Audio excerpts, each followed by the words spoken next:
I think there's a huge difference between a field-based approach and maneuver-based training. In maneuver-based training, you're just it seems like you're just pushing body parts. You're going through the motions. You're drilling the horse quite a bit, vain repetitions over and over again. And you know, there's a way to go about everything, and it's all about approach anyway. So I'm not knocking other methods at all, not at all. But why this field-based approach fits me, fits the horses though. More importantly, how it fits them is you're giving the horse a lot of time to understand, lots of time.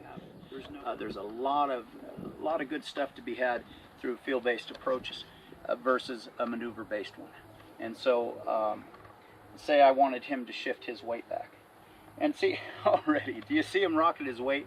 And that's what I'm talking about. It's the intention. So it's just the day-to-day work that we're talking about, and just we're talking about influencing the horse's movement to a positive result, and to get what you're wanting with these horses.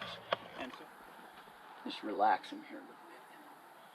Sometimes the problem's not where you think the problem is, so you might think that, oh, he's just being, see there it is.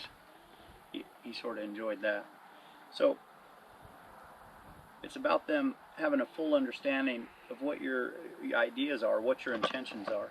So sometimes they just don't know. So you go to pick up the reins and you might get no response at all. In other words, there's no visible response anyway, but there might be reacting inside their body, inside their mental, the mental part of that they might be reacting to, but you couldn't see that. But that's about how a horse is feeling about things. There he's coming off that hackamore a little bit, that feel of that setup there that I have on his head. It could be just about anything. There he came back a little bit. So let's find that. See if we can find that spot again. Right up here. Where is he?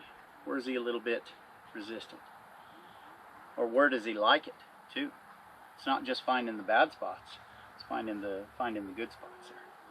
So we're talking about getting these horses to relax and want to be around us instead of just being a. See how he's curious there? Just coming back. He's sort of enjoying that. He's, oh, that's a spot here for me. I'm going to reach for him again and see if I can. That was a nice. There's the foot coming up right there. Did you see that? So that's what I'm talking about. That is a really good demonstration, I think. And I'll tell you why. Because things aren't so perfect out in the real world. Things happen. You might have little wrecks that are happening all around you. Maybe someone's getting run off over here. Someone's going way too fast on their horse over here. Something fell down. A truck just exploded. I mean, anything, right? Tires peeling out. You have all kinds of things in your environment in this modern age, and you're never going to be able to get through it all.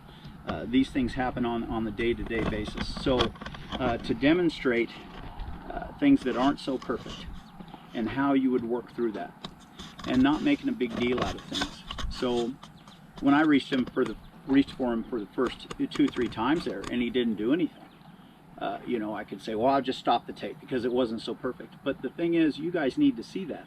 You need to see when it's not so perfect, and understanding that a lot of times, I like to say that a lot, where the problem is not where you maybe think it is, and it's maybe not a problem at all. It's just the horse he's just a little tight, he's a little nervous, he's a little defensive.